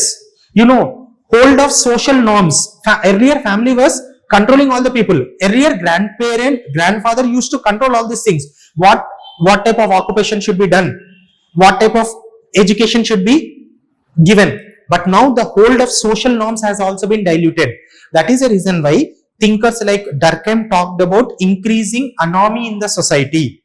Karl Marx talked about alienation. Alienation means nothing but labor were being exploited. Industries, labor were being exploited by owners. So this all social problems emerged. Then sociology said that bring any discipline and try to address these changes and give a scientific theory to these changes. No discipline could figure out this. So this called for emergence of new discipline. There came our hero, sociology, and said that, see, sociology is one subject, one discipline will explain you rise of modernity and fallout of modernity and emerging social issues in Europe. So with the rise and fallout of modernity, there was a scope for emergence of sociology. That is how sociology emerged. This is also one very basic how sociology emerged in India, in Europe. Then this sociology which emerged in Europe, which was percolated to other societies of the world. Okay, in first unit, they mentioned about, in first chapter they mentioned about sociological imagination, they mentioned about emergence of sociology, and they did also mention about the scope of relationship of sociology with other discipline. When I wanted to explain scope of sociology with other disciplines, first I have to explain whether sociology is science. Yes, sociology is science. Whether sociology is natural science or a social science. Okay, that we discussed, positivism and non-positivism. So these are the basic concepts which you need to understand the first chapter of 11th class sociology. Okay, so society shapes the individual. So society is shaping individual. So we talked about sociological imagination concept, private life versus public issue. So everyone thought that like Sarat means ask us to connect personal troubles with public issue. As I said, no, if there is unemployment, don't blame the individuals, don't blame the citizens of India. Put that blame on the structure of the society, economy or the governance, why they are not able to provide employment opportunity. So on the same lines, as I said, no, if an individual is working hard yet he is not able to get a job, it is not neither because of market factors, it is because of gender or it is because of family background. If a student is not able to clear IAS officer, if one person is able to clear IAS exam, UPSC exam, why that student is not able to clear? He could not afford good quality coaching. He could not afford good mentor. He did not understand proper syllabus. You understand my point? That is the reason why you see, have you ever observed when UPSC results announce, when a son of rickshaw puller becomes IAS officer, that would grab the news. When a son of IAS officer, that would grab the attention of limelight, but the limelight will be shifted towards this rickshaw puller because the society, his social background was not conducive to compete in this premier institute.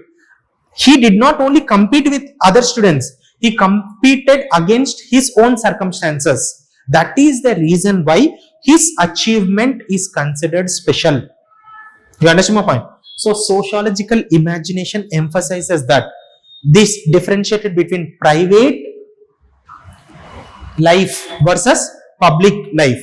Everything sociological imagination looks from the issue of public issue, whether it might be poverty, whether it might be unemployment, whether it might be caste conflicts, anything.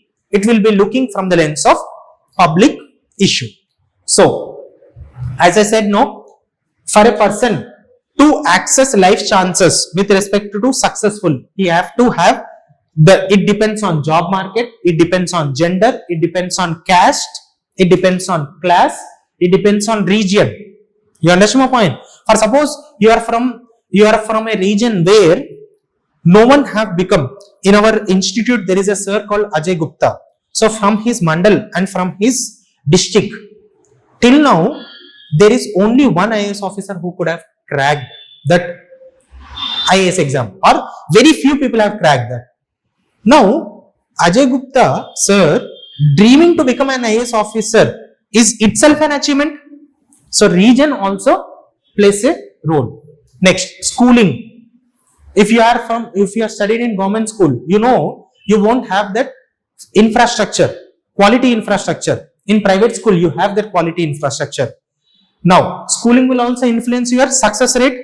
So, sociological imagination is saying that give emphasis to these factors in categorizing a successful and unsuccessful candidates. So, NCERT has given that example.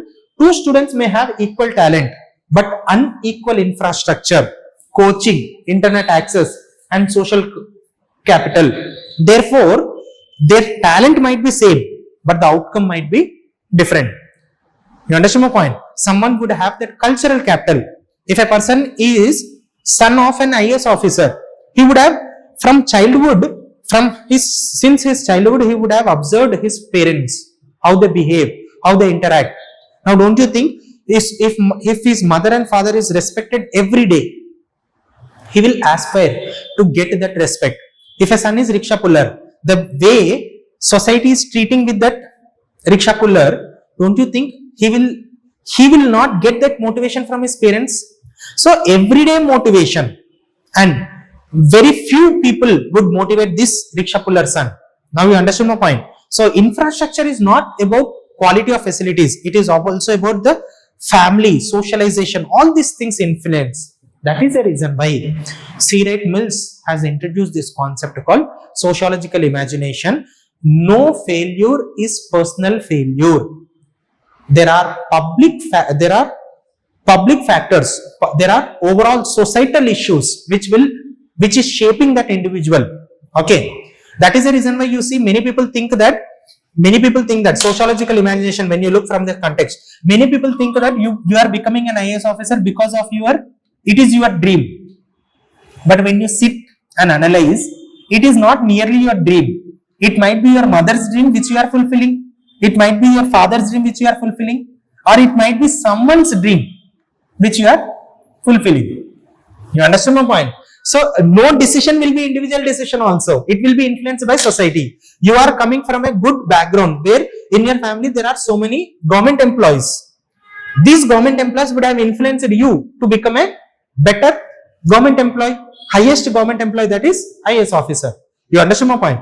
So, this is how I am saying, when we talked about positivism, non-positivism, society influences individual. Your dream of becoming IAS officer is, if at all it is influenced by society, means family, religion. Sometimes religion will also say, for suppose in one religion, there are few IAS officers. That religion leaders will say that in our religion, there are few IAS officers. We have to study to become IAS officer. Don't you think your dream is being shaped by society?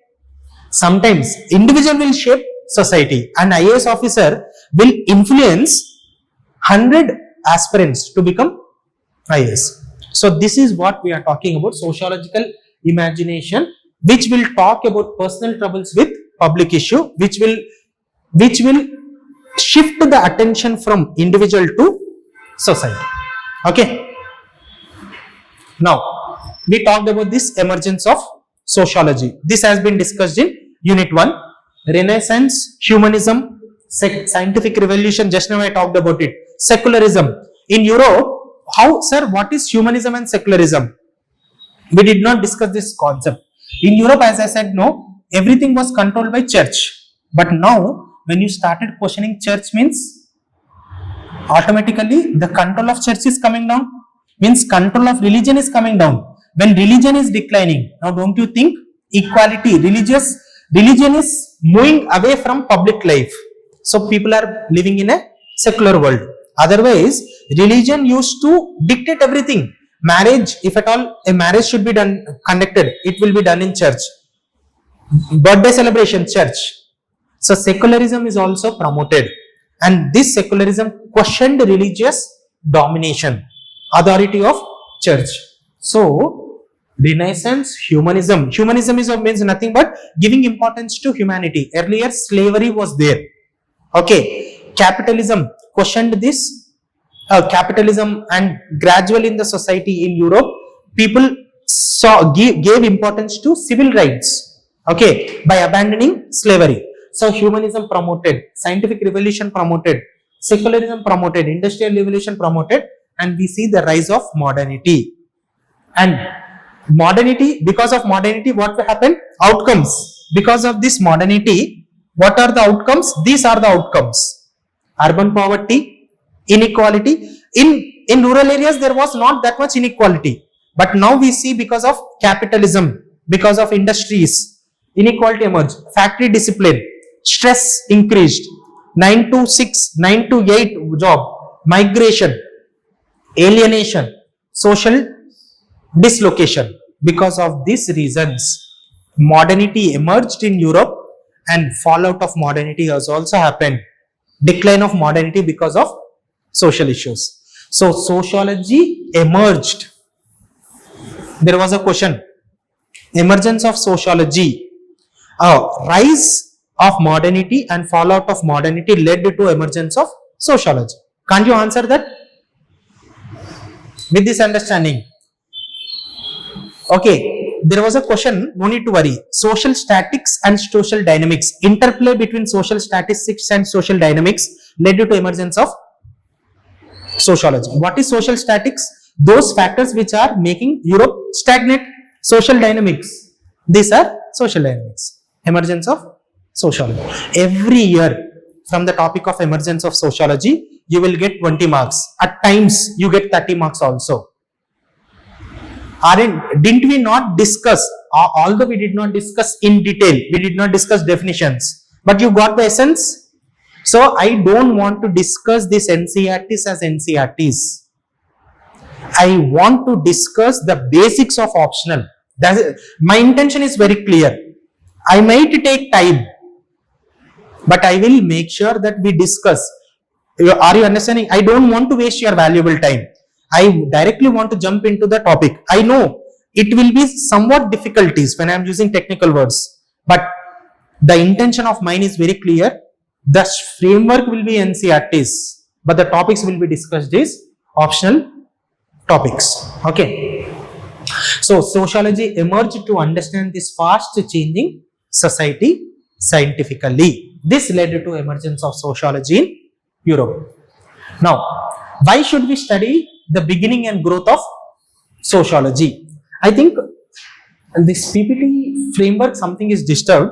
I'll ask, if this is not the thing, I'll ask other class. Okay, no need to worry, we'll work on that. So origin explains emergence.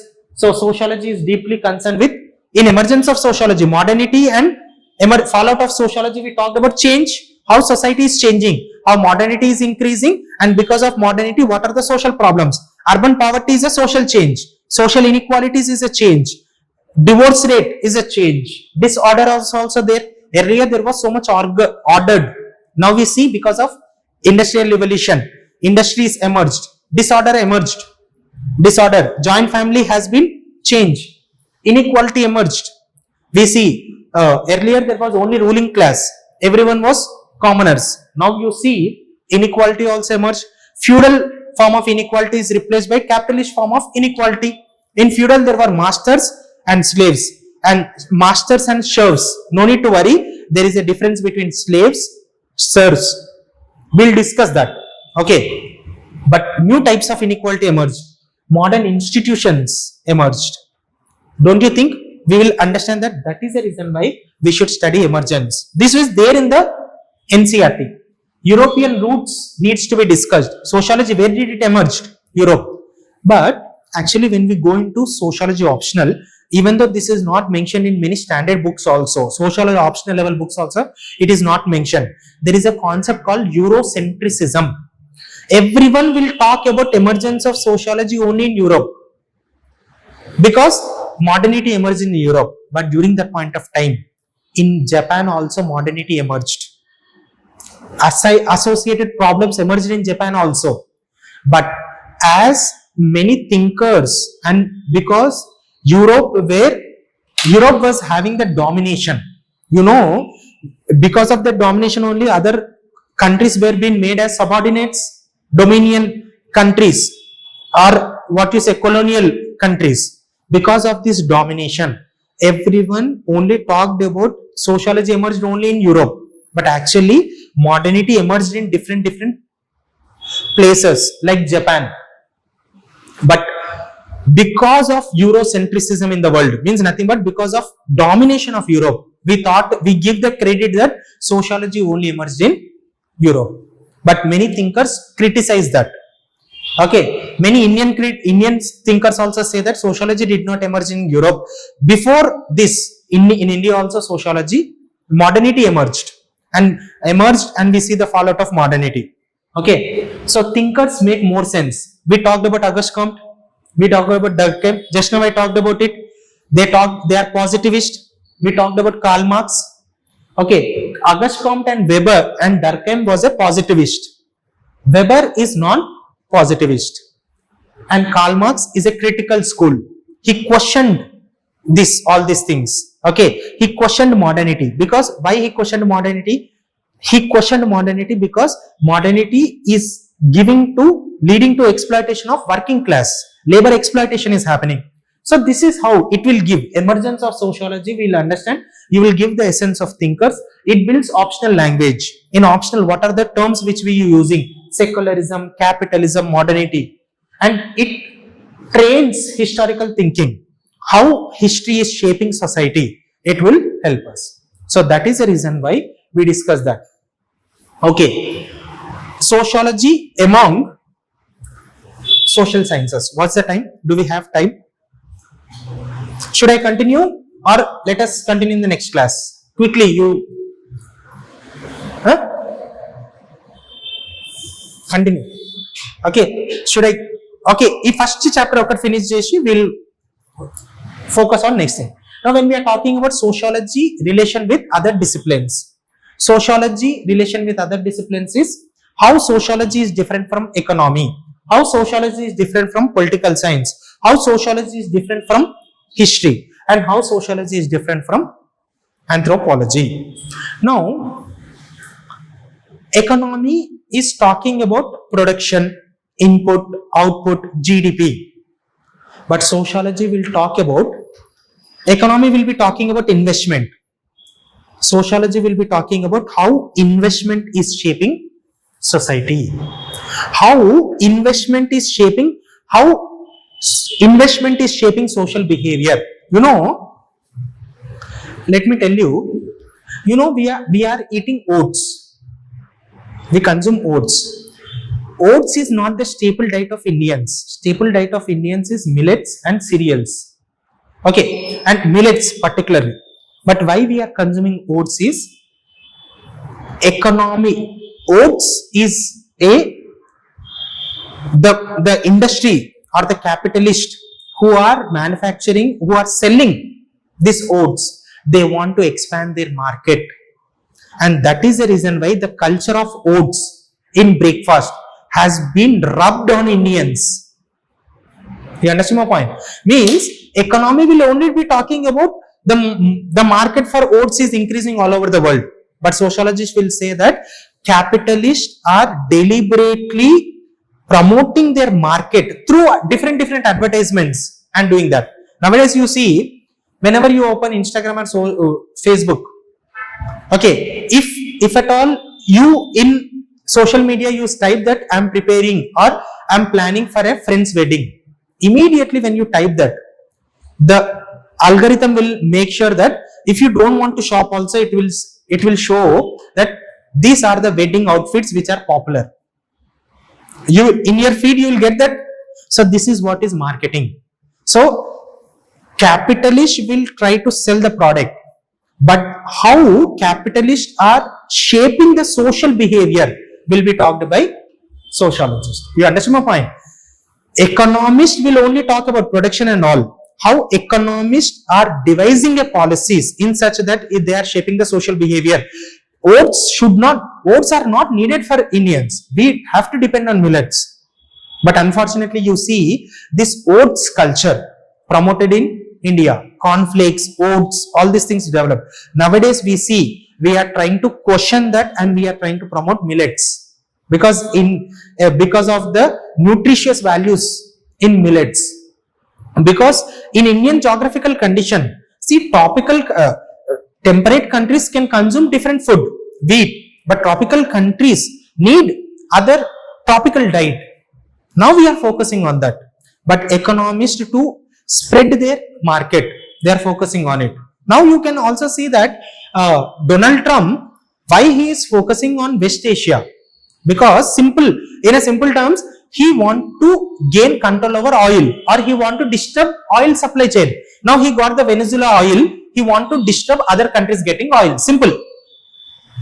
So when you look from an economic dimension, you will understand that. When you look from sociological dimension, you will see rich countries or elite countries are controlling the growth of developing countries. Are you understanding what I am trying to say? We think that oil is a tool for economic growth, but economists will say that oil is a tool for economic growth. Sociologists will say that access to oil is a prerogative of developed countries. Now, don't you think Strait of Hormuz, if Iran is willing to send oil, but USA is blocking the ports of Iran. Are you understanding?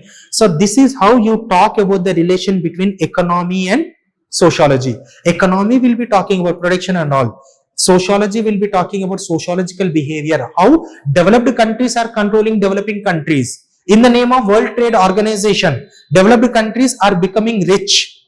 Developing countries are becoming poor. That is the reason why India is questioning in World Trade Organization.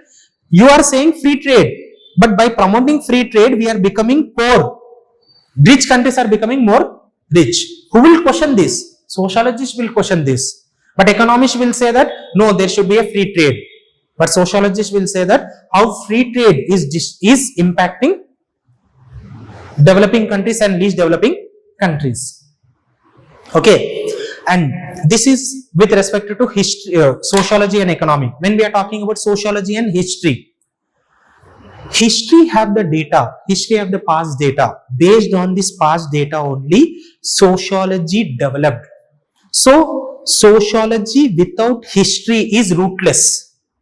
Past sociology is nothing but history.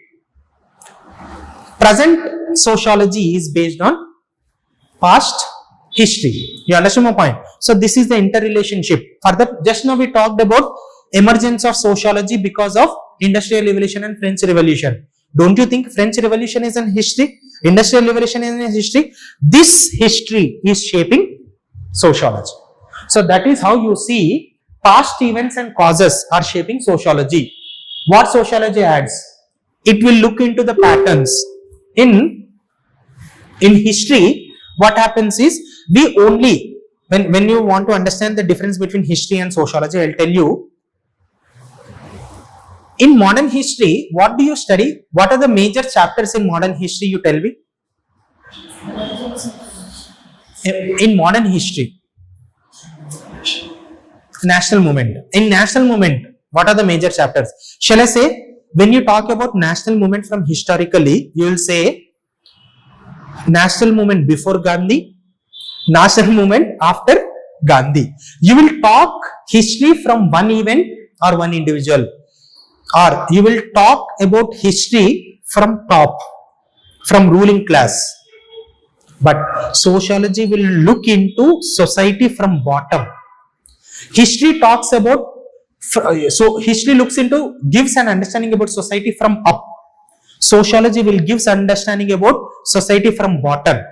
History will talk about special events and special individuals. History will be talking about subaltern groups. In history, that is the reason why contributions of Gandhi and key leaders will be mentioned. Nowhere they will mention about the contribution of peasant class, the contribution of tribals, contribution of working class.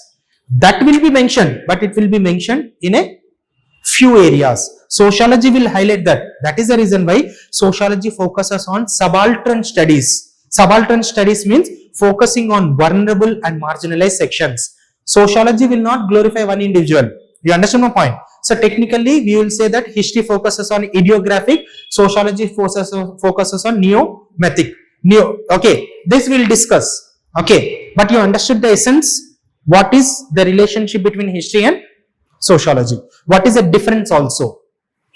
What is the difference between sociology and anthropology? Let me tell you how anthropology developed as a discipline.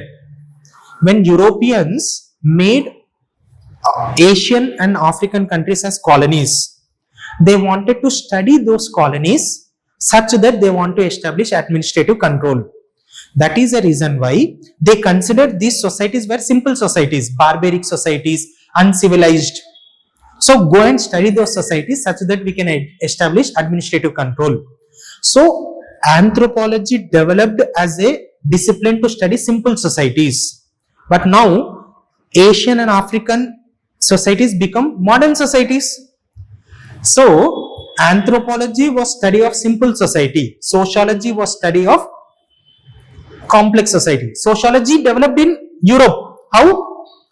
Modernity and fallout of sociology. Now you understood the difference between emergence of sociology. Sociology was considered as a discipline which will study complex societies. Anthropology was studied as a discipline which will study simple societies. But gradually with the changing time, anthropology in India became sociology. So in India, you don't have that much difference between anthropology and sociology. That is the reason why anthropology and sociology are called as a twin sisters. You understood the relationship? Are you understanding the relationship? Political science. Political science will be studying about political institutions like economic institutions, RBI functioning, governance, central federalism, okay, central state relations, measures taken by central government, and functioning of United Nations, world order, international geopolitics. All these things will be focused by political science.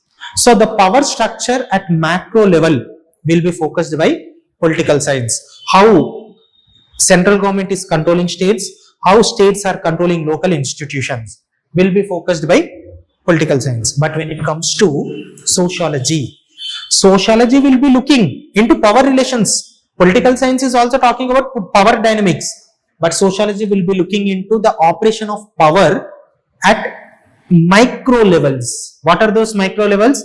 In family, what are the power structure? Men is controlling family. In marriage, what is the power structure? Okay, groom is controlling groom. After marriage, where you will relocate? You will go to husband's family. You understand my point? The political science will also talk about power, dynamics of power. Sociology will also talk about power, but political science talks about formal powers and macro structural powers. Sociology will talk about informal power. So this is how we will be discussing. So this is how we will be discussing about interrelationship between sociology and other disciplines. Every year you get a question, 20-mark question from this area. Now, very simple point here is, when you are talking about sociology as a discipline, what did I say? Initially, sociology want to create a niche for itself. Sociology successfully created a niche for itself. Sociology first established as a different discipline compared to economics, political science, history, anthropology and economy. But later we see sociology said that some areas we will study mutually. So first sociology said that I am different from other disciplines. Then sociology said that no, there are mutually interrelated topics. That is the reason why in sociology now we see emergence. First initially it was how sociology was different from other disciplines. Next, how sociology, second stage we will talk about how sociology developed interrelationships with other disciplines. That is the reason why you see psychology, behavior. Psychology talked about mental meanings, motives, and what is the mental construct of an individual, why individual is behaving.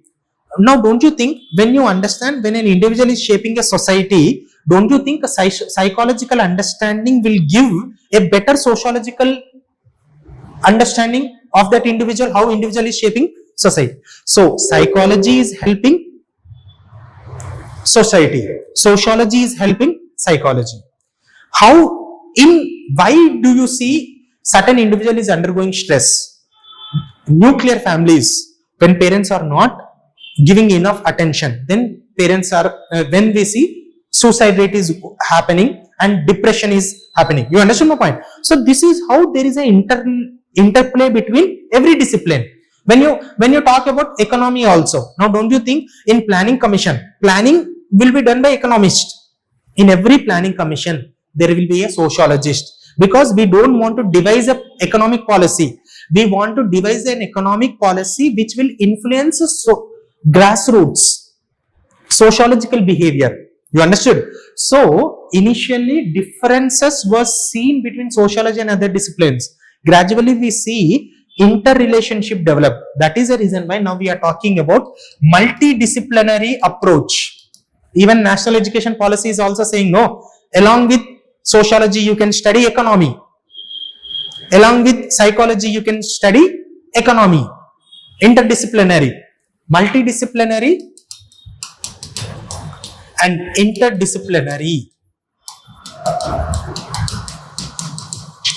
is been established. Why environment degradation is happening? When you look from economy, mining activity is happening. When you look sociologically, you will understand that even society's consciousness towards environment is declining. You understand my point? So, economical understanding, sociological understanding, psychological understanding comprehensively will give you a better understanding to address a problem. That is what we call as a multidisciplinary and interdisciplinary. Now, we understood the relationship. So, this is contemporary reality. This is static subject. So, in NCERTs, they did not discuss this point, but in sociology, they are emphasizing on this. That is the reason why we will be discussing. So, this is how we will be discussing.